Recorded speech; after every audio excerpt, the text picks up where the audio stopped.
अच्छा किया बेटा, जो जल्दी आ गया। अब थोड़ा जंगल की तरफ चला जा। आज तो लकड़ियां भी नहीं आ पाई हैं। क्या पिताजी, अभी तो खेतों से आया हूँ और आपने फिर से एक काम बता दिया। अरे बेटा, अगर लकड़ियां नहीं लाएगा तो रात का खाना कैसे बनेगा? टिंटून कार्टून। तू मुझे अपने सिर पर पहनकर अपनी कोई भी इच्छा पूरी कर सकता है। अब सिर्फ तेरे पास 2 मिनट है। अगर तूने मुझे नहीं उठाया तो मैं हमेशा के लिए गायब हो जाऊंगी।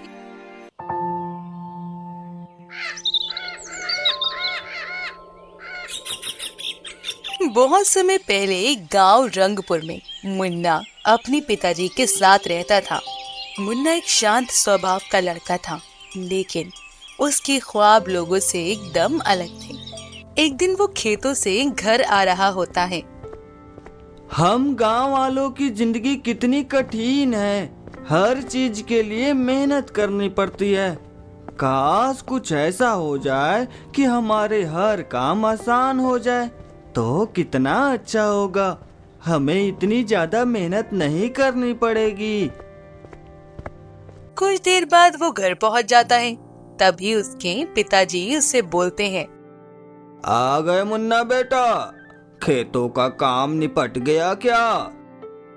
हाँ पिताजी, बस होने वाला है। थोड़ा सा काम और बचा है, उसे कल सुबह निपटा दूंगा। अच्छा किया बेटा, जो जल्दी आ गया। अब थोड़ा जंगल की तरफ चला जा। आज तो लकड़ियां भी नहीं आ पाई हैं। क्या पिताजी, अभी तो खेतों से आया हूँ और आपने फिर से एक काम बता दिया। अरे बेटा, अगर लकड़ियां नहीं लाएगा तो रात का खाना कैसे बनेगा? अच्छा ठीक है पिताजी, चला जाता हूँ। आप चिंता मत करो। कुछ देर बाद मुन्ना जंगल की तरफ निकल जाता है। अब वो एक जगह से लकड़ियाँ उठाने लगता है। वहाँ पर लकड़ियाँ लाइन से रखी हुई थीं। अरे, ये सारी लकड़ियाँ ऐसे क्यों रखी है?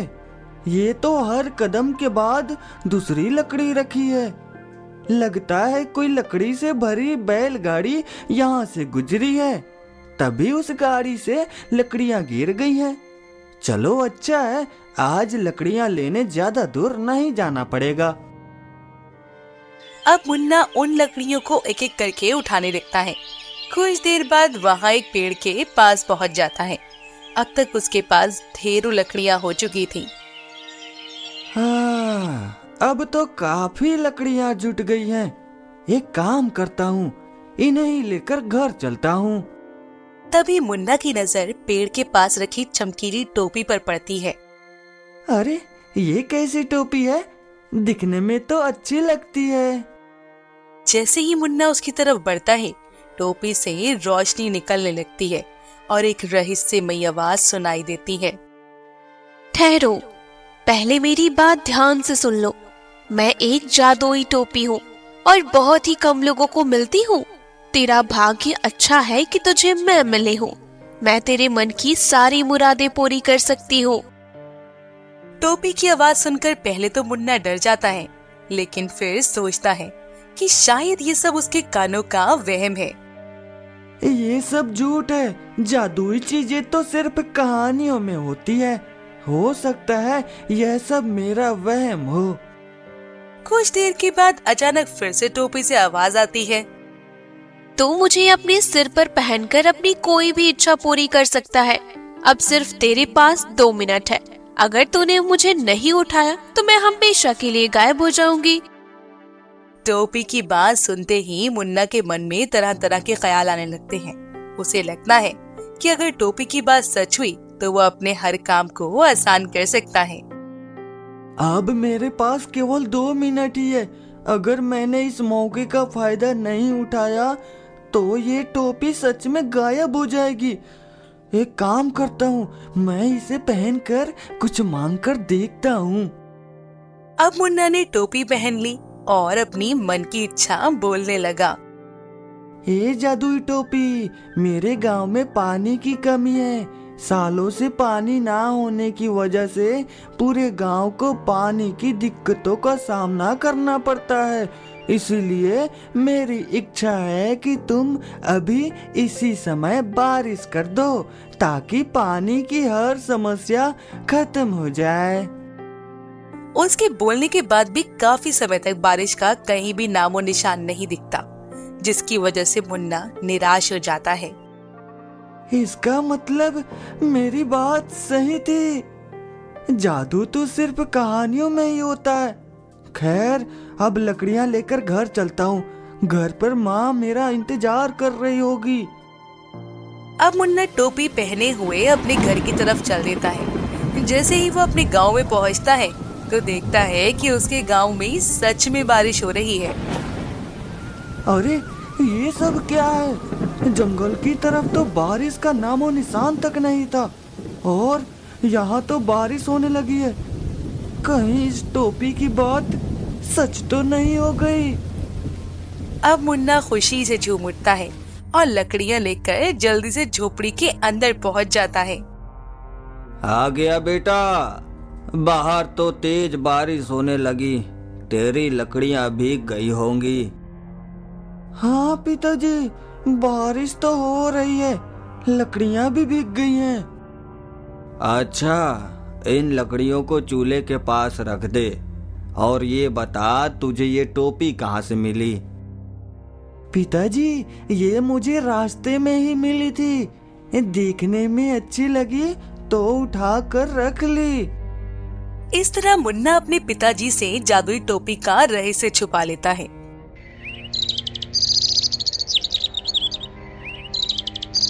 अगले दिन जब मुन्ना घर के काम करके पलंग पर गया तो वो काफी थक चुका था।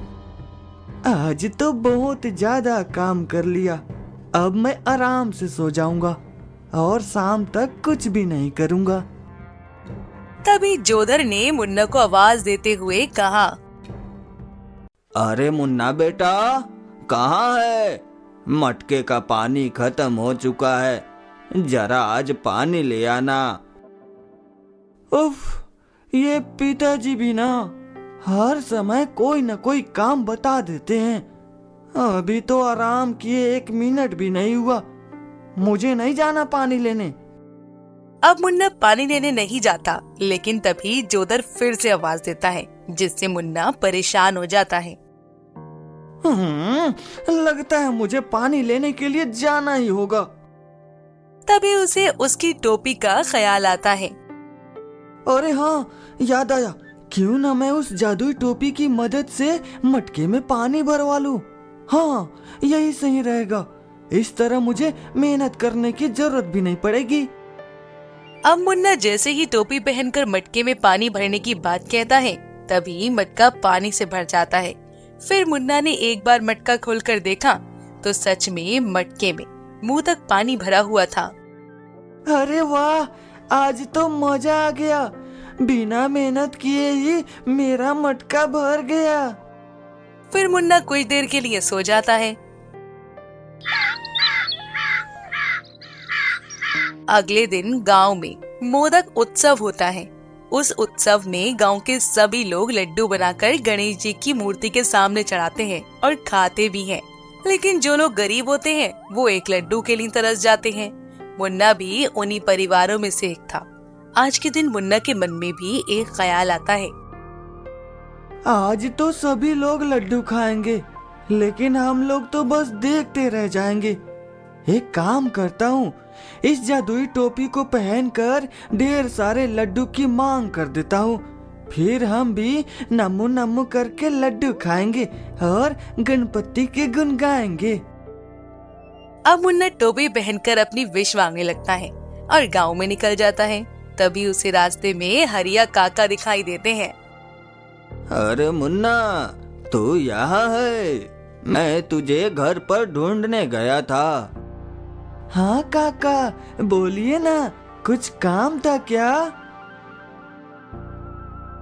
हाँ बेटा, तुझे तो पता है आज मोदक उत्सव है, तो सामान लेने रखवाने के लिए मुझे आदमी की जरूरत है, इसलिए तेरी मदद चाहिए थी। हाँ, लगता है इस जादुई टोपी ने अपना काम कर दिया है। हरिया काका के यहाँ तो हर बार 20-30 किलो लड्डू बनते हैं।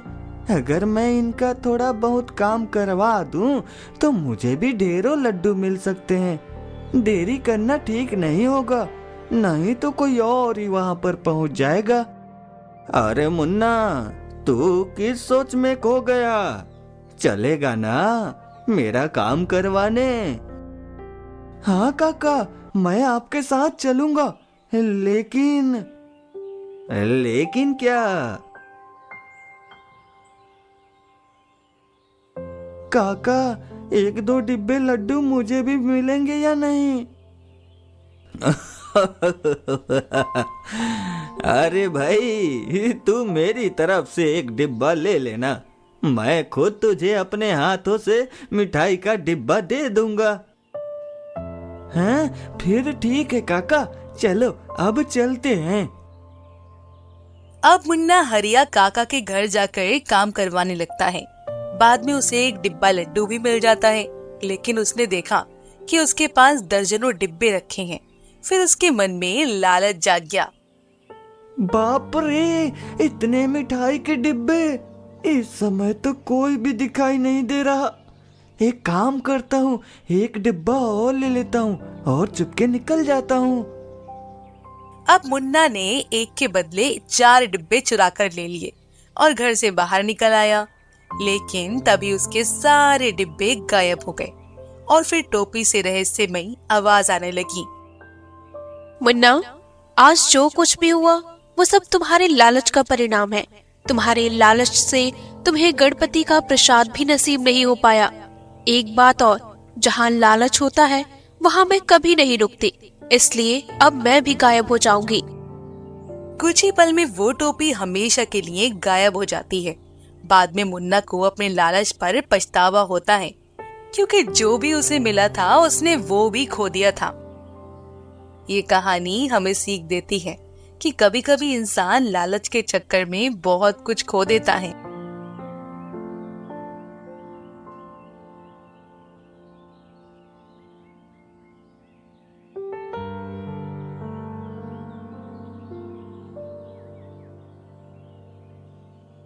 एक दिन उसने मजदूरों से ज्यादा काम करने को कहा। आज देखो रे, आज तुम्हें रात तक काम करके सारे काम निपटाने होंगे। लेकिन मालिक, ये कैसे हो सकता है? ये तो 2 दिनों का काम है, फिर रात तक कैसे हो सकता है? हाँ, जितना कहा है उतना करो, नहीं तो काम से निकाल दूंगा।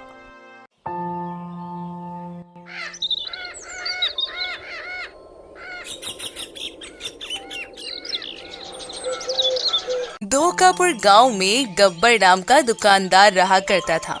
उसका स्वभाव था दिखावा करना और खुद को बड़ा समझना, जिसकी वजह से गांव के कई लोग उसे पसंद नहीं करते थे। आज भी कोई ग्राहक नहीं दिखाई दिया। पता नहीं मेरी दुकान को क्या हो गया है। आखिर मेरे भाग्य में क्या लिखा है? तभी उसे दुकानों के बाहर एक साधु दिखाई देता है। ये वही साधु होता है जो लोगों का भविष्य देखा करता था, लेकिन वो सिर्फ उन्हीं का भविष्य देखा करता था जिनसे वो खुश हो जाए। हाँ, क्यों ना मैं इस बाबा से अपने भविष्य के बारे में पूछूं। है, लेकिन ये बाबा तो हर किसी का भविष्य नहीं बताते। एक काम करता हूँ, एक दिन जब ये मेरे घर की तरफ आएंगे तो मैं इन्हें खुश कर दूंगा, फिर अपने भविष्य के बारे में भी पूछ लूंगा। फिर तो मुझे मेरे भाग्य के बारे में पता चल ही जाएगा। हाँ।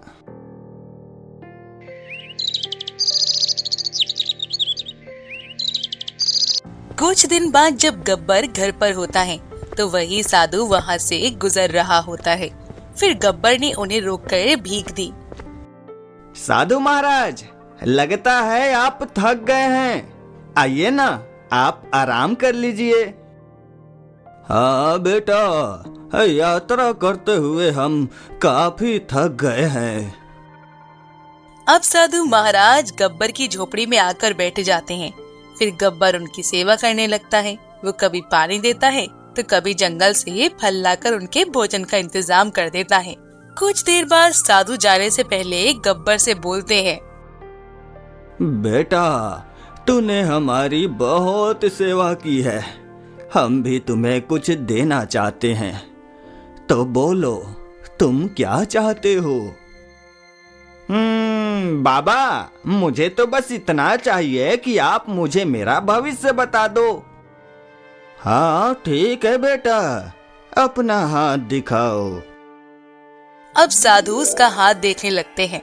तभी कुछ देर बाद उसके चेहरे पर चिंताएं दिखने लगती हैं, जिसे देखकर गब्बर बोलता है, हैं? क्या बात है, आप चुप क्यों हो गए? बेटा, तेरी किस्मत में तो भाग्य का पतन होना लिखा है। कुछ समय बाद तुझे बहुत बड़ी हानि होने वाली है। हैं? ये आप क्या बोल रहे हो बाबा? मेरे भाग्य में ऐसा क्या लिखा है?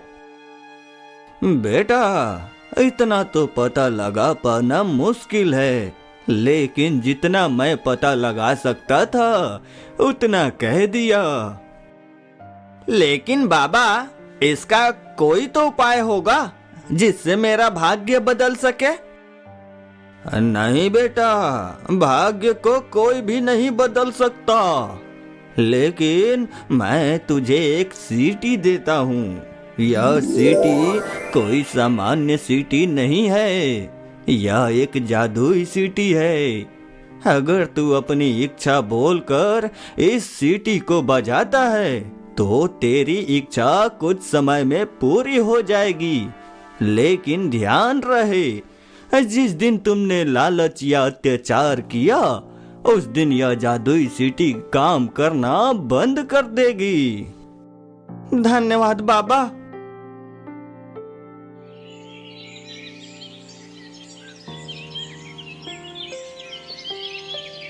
अगले दिन गब्बर अपनी दुकान पर जाता है और रोज की तरह ग्राहकों का इंतजार करता है, लेकिन उसकी दुकान पर कोई ग्राहक नहीं आता।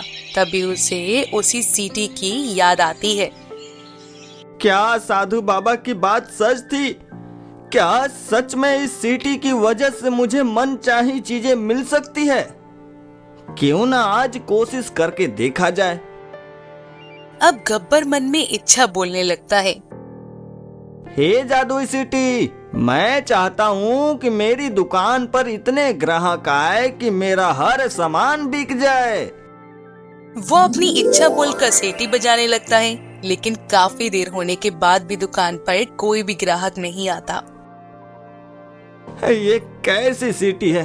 कहीं उस बाबा ने मेरा उल्लू तो नहीं बना दिया? लगता है फालतू में उसकी सेवा कर दी। पहले पता होता तो इतने सारे फल अपने लिए ही रख लेता। तभी एक व्यापारी उसकी दुकान पर आ जाता है। अरे भैया, मुझे तुम्हारी दुकान से 1000 रुपए का सौदा खरीदना है। क्या 1000 रुपए का? हाँ भैया, लेकिन आप चौंक क्यों गए? हाँ भैया, आज कई दिनों के बाद मेरी दुकान पर एक व्यापारी आया है, वो भी सीधा 1000 रुपए की खरीदारी कर रहा है। मुझे तो यकीन नहीं हो रहा, ये सच है या सपना? अरे भैया, ये सच है। यकीन नहीं होता तो ये लो 1000 अभी, और जो मैं बता रहा हूँ वो सारा सामान दे दो।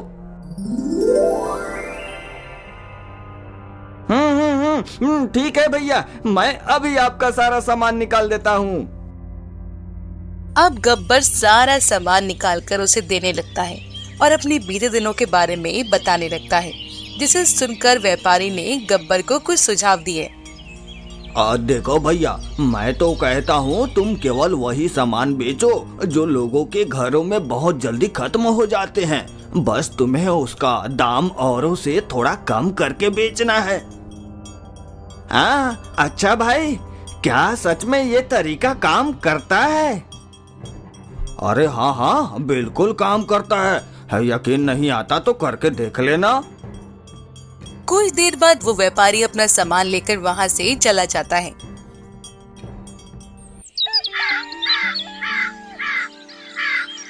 अगले दिन से गब्बर व्यापारी की कही गई बातों को अपनाने लगता है। कुछ ही दिनों में उसकी दुकान तेजी से चलने लगती है। सुबह से शाम तक उसकी दुकान में कोई न कोई ग्राहक जरूर रहता था। फिर कुछ ही महीनों में वो गांव का सबसे धनी आदमी बन चुका था। हाँ, अब तो मुझे किसी चीज की कमी नहीं है। एक काम करता हूँ, अपने पैसों से कई जगह जमीन खरीद लेता हूँ, फिर खेतों में मजदूर भी रख लूंगा और कम पैसे देकर ज्यादा अनाज उगवाऊंगा। फिर उन्हें बेचकर और ज्यादा पैसा आने लगेगा। इस तरह गब्बर ने अपने पैसों से कई जगह जमीन खरीद ली और काम करने के लिए मजदूर रख लिए। एक दिन उसने मजदूरों से ज्यादा काम करने को कहा। आज देखो रे, आज तुम्हें रात तक काम करके सारे काम निपटाने होंगे। लेकिन मालिक, ये कैसे हो सकता है? ये तो 2 दिनों का काम है, फिर रात तक कैसे हो सकता है? हाँ, जितना कहा है उतना करो, नहीं तो काम से निकाल दूंगा। अब गब्बर की बात सुनकर कमलेश चुप हो जाता है और काम में लग जाता है। इसी तरह मजदूरों पर हर दिन अत्याचार होने लगा। एक दिन जब गब्बर ने मजदूरों से फिर से जबरदस्ती की तो एक नौजवान मजदूर ने ज्यादा समय तक काम करने से मना कर दिया। फिर सभी ने मना करना शुरू कर दिया। अब गब्बर चुप हो गया और अपने घर की तरफ जाकर गहरी सोच में डूब गया। ये आजकल इन मजदूरों को क्या हो गया है? अगर सभी ऐसे ही रहे तो मुझे घाटा होने लगेगा। अगर मैंने कुछ बोला तो सभी लोग काम छोड़कर चले गए तो पूरा का पूरा काम ठप पड़ जाएगा। तभी उसे सीटी की याद आई। अरे हाँ, क्यों ना मैं उस सिटी से हर मजदूर को अपने बस में कर लूं? हाँ, यही सही रहेगा। अब उसने फिर से मजदूरों को अपने बस में करने के लिए इच्छा रखी और सीटी बजा दी।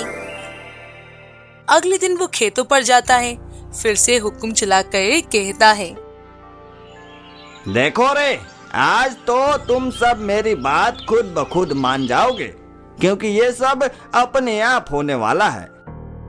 तभी रमेश गुस्से में आकर बोलता है, सुन ले गब्बर, आज से हम तेरी नहीं, तू हमारी बात मानेगा, नहीं तो हम सभी तेरे अत्याचार की रिपोर्ट पुलिस चौकी में लिखवा देंगे।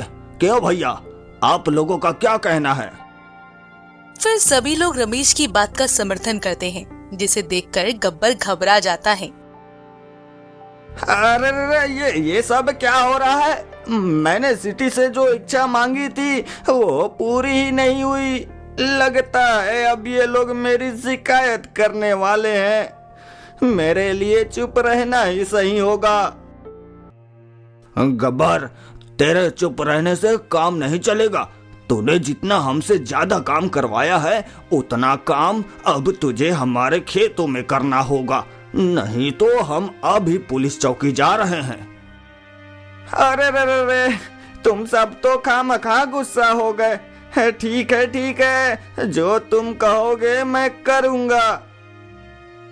इसी तरह गांव वालों ने गब्बर से अपने खेतों को काम करवाया और साथ ही पूरे गांव की सफाई भी करवाई, क्योंकि गांव भर में सबसे ज्यादा कचरा गब्बर ही फैलाता था। धीरे धीरे गब्बर गांव का सबसे गरीब आदमी बन गया, क्योंकि उसकी दुकान और खेतों का सारा काम ठप पड़ गया था। एक दिन उसकी झोपड़ी में वही साधु महाराज आते हैं और उसे समझाते हैं, बेटा, लालच और अत्याचार वरदान का नाश कर सकते हैं, इसलिए जितना मिलता है उसमें संतुष्ट रहना सीखो। जी बाबा, अब मुझे अपनी गलती का एहसास हो चुका है। दोस्तों, ये कहानी हमें सिखाती है कि किस्मत से ज्यादा की चाह लालच होती है और लालच एक दिन हर किसी को बर्बाद कर देता है। हेलो दोस्तों, टीन टून कार्टून को सब्सक्राइब कीजिए। Thank you.